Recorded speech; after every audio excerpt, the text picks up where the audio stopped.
Welcome to Schoolutions, where listening will leave you inspired by solutions to issues you or others you know may be struggling with in the public education system today. I'm Olivia Wahl, and I am here with my friend and colleague, Dr. Wendy Bunker. This is our second episode where we are unpacking the New York State Education Department's literacy briefs. They are written by Dr. Nonie Lesaux and Carr. This brief focuses on debunking common myths around the term, the science of reading. And Wendy, I know we were just chatting that it is a term. It is just that. And the science of reading has been defined at this point. It's a movement, I would actually say, but it's been defined by different folks in different ways. And that gets really hard. That gets dicey because it ends up pitting people against each other or making conversation really hard if you have different definitions, right? So I shared with you that I had the privilege last night to attend a webinar with Professor Maren Ackerman, and it was provided by the Ithaca College Education Department. And Maren did such a beautiful job breaking down the different camps, I would say, that align with the term the science of reading. And one of them is around the science of reading as phonics is a panacea. There's one. And another is structured literacy, which we spoke to last week. And the third really captivated my heart and felt like much more the work that we're doing as instructional coaches in school buildings. And what Maren defined that as is comprehensive research-informed literacy instruction. She then went on to directly connect that term with the briefs that are written by Dr. Nonie Lesaux and Carr. And she referred to the quote in the first brief around the science of reading is not a single approach or entity. The term refers to a large, diverse body of evidence that should be used to inform curriculum and pedagogy. And then she went on again to define comprehensive literacy instruction. So I want to start with that definition for us just to circle back to and think about, and we'll jump into the four myths after that. Comprehensive research-informed literacy instruction, or AKA comprehensive literacy, is defined as teaching that nurtures students' literacy abilities and dispositions in ways guided by the broad, diverse range of high-quality literacy research. So let's jump in. There are lots of myths out there. The science of reading, that term has taken hold of the world, I would say, at this point. It's not new, but it feels new to some. So we had said the myth one in brief 2 of 7, the science of reading refers to one instructional approach. For example, it's a tangible program or curriculum. So let's talk about that. We know that's not the case. What are your thoughts about that? I agree. Obviously, as you said, we've talked quite a bit about this. I do know from my own experience as a reading specialist and as a coach in districts where I have spent time with people using instruction based in the science of reading, that there are certainly, I'm going to use the word programs out there that do provide the foundational support for instruction. But also, as I said, in my experience, because you're working with human beings, it's not feasible always, depending on the progress the students are making, to just chug through a program day after day after day.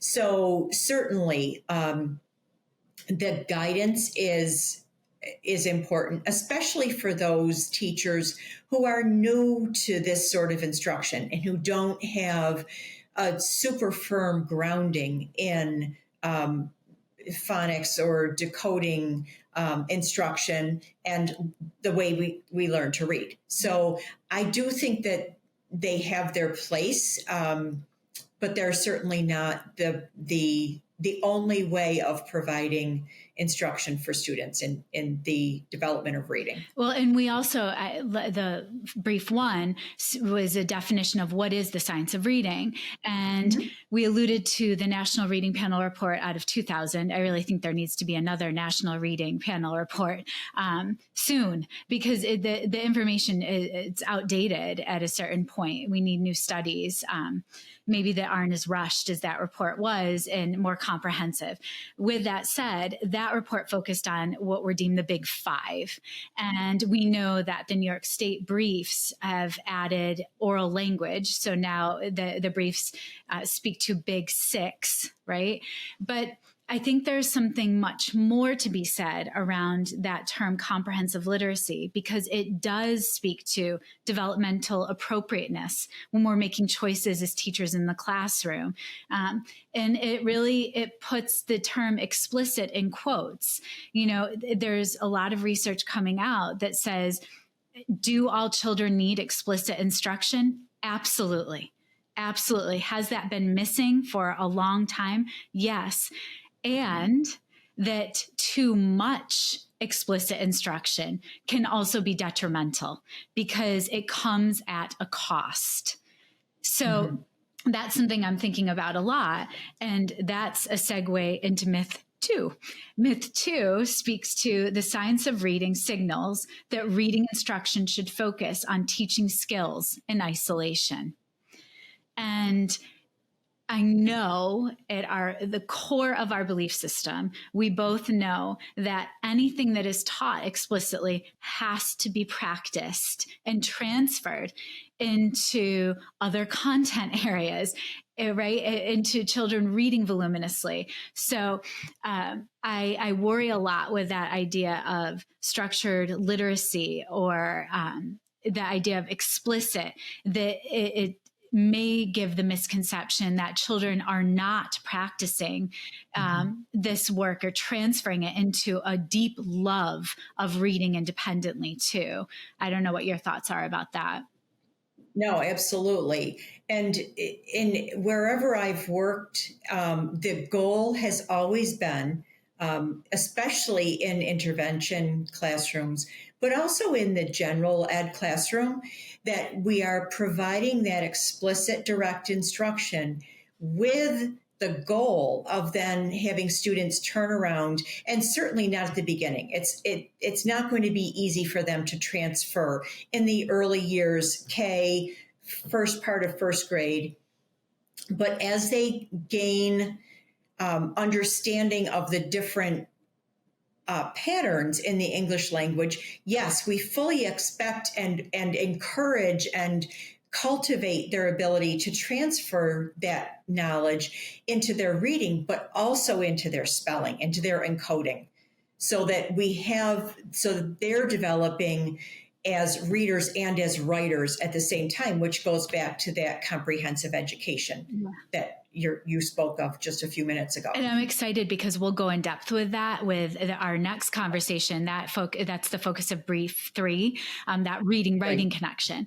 And so, and really it carries through the next 4 briefs, because we'll talk about pre-K, elementary, and then the secondary years. Indeed. And I think that idea of cultural context also comes into play of, that idea of building and capitalizing upon a child's background knowledge.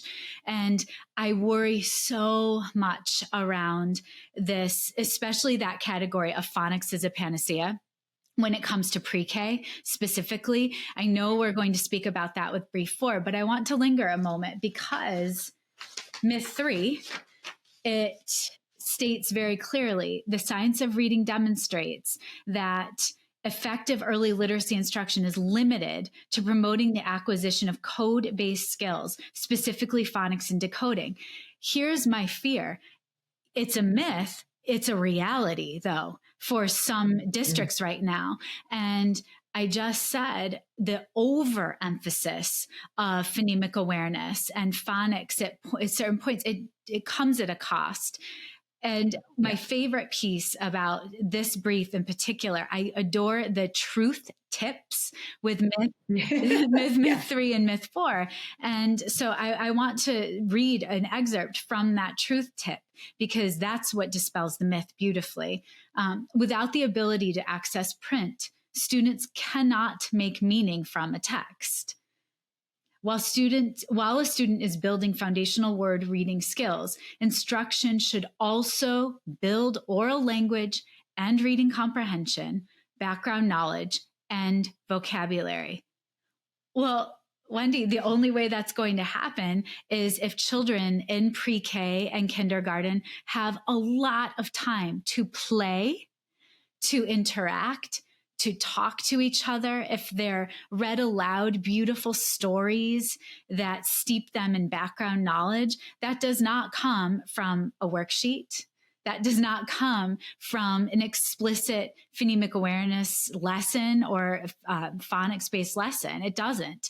So that to me is a huge concern. And I'm glad that that myth speaks to that, because I know that is happening in some places and globally, not in the States necessarily, but all over the world. So it's really important too to think about that, really what we spoke about with myth 2, that the instruction that may be happening in isolation because it's so focused can then be infused throughout the day, whether students are playing, whether they're listening, whether they're reciting something.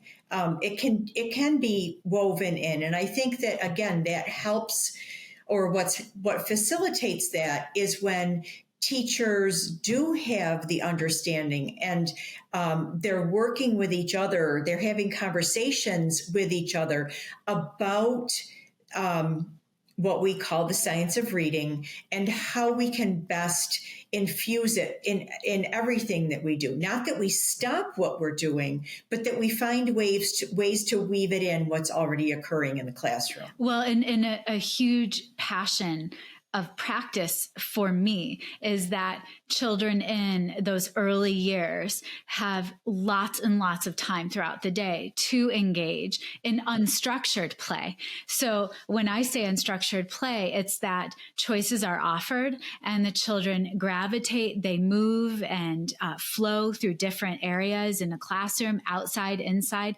And it's really the teacher's role to be a facilitator in those moments. Yeah. So as a teacher, I am very aware of whatever we're studying in explicit phonemic awareness work with children. And play is a gorgeous opportunity to talk about, sounds we're hearing in the environment. I then will press pause and say, I would cry if interactive read alouds became a focus of a sound and emphasizing that versus the bigger beauty and central messages or ideas that we want children to leave the literature with. So it's about balance, I would say.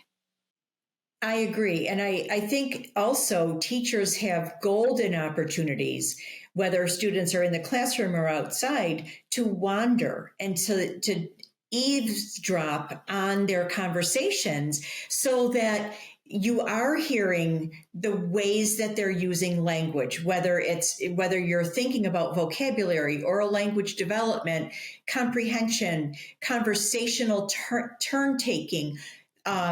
Maybe they're talking about words. Maybe they're talking about a pattern that they just learned and they're teaching it to the things that they're playing with. Who knows?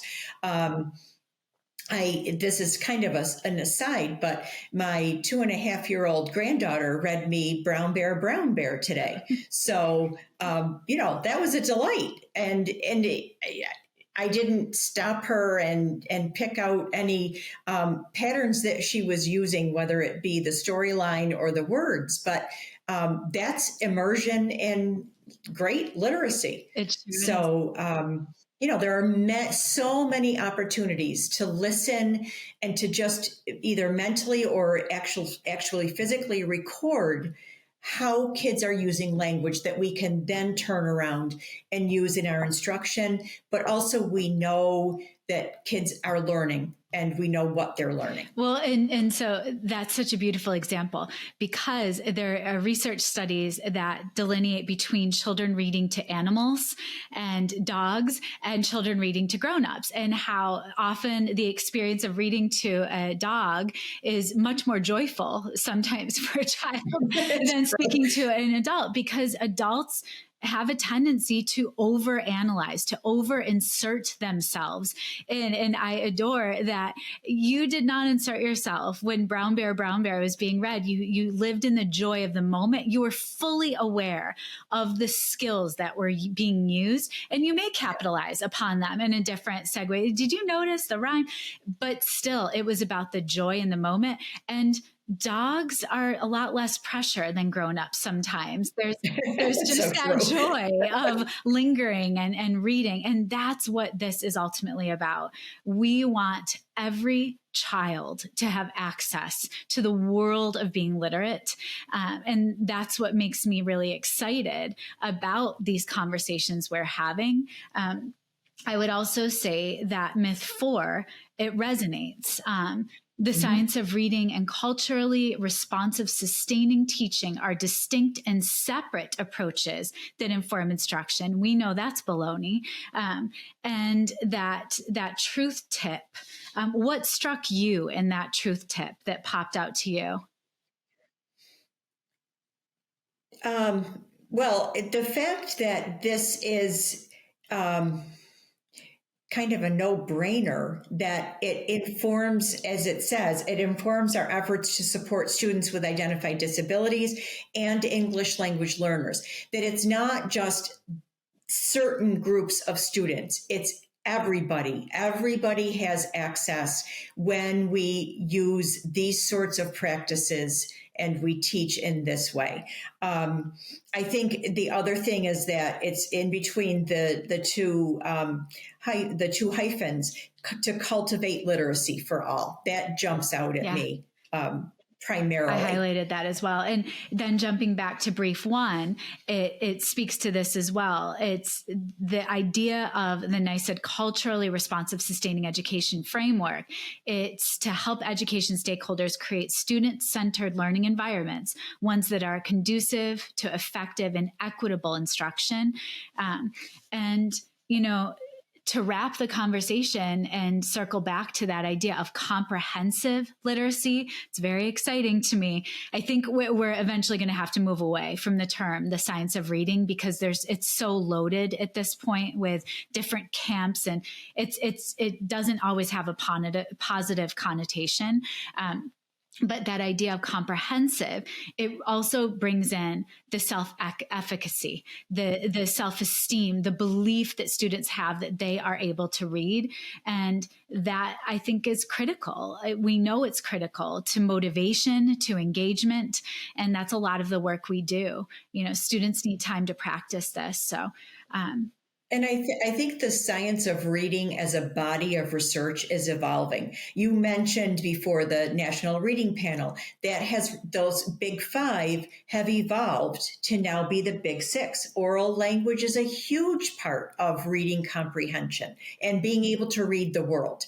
And then if you think about the simple view of reading, which talked about the word decoding and language comprehension being the product of those two is reading comprehension.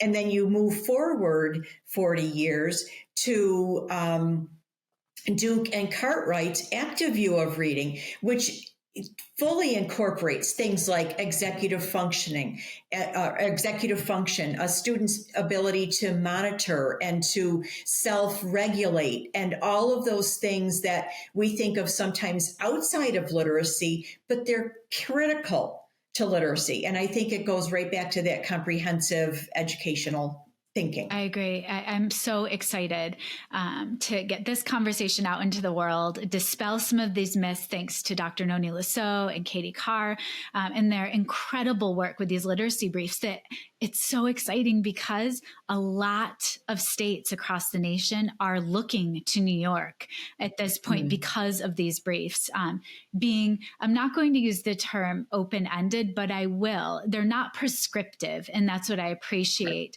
As of now, New York State has not banned certain curricula options from being used. And I think that, teacher autonomy is critical when it comes to committing to what's best for kids. So choice is voice. And I think it's exciting work.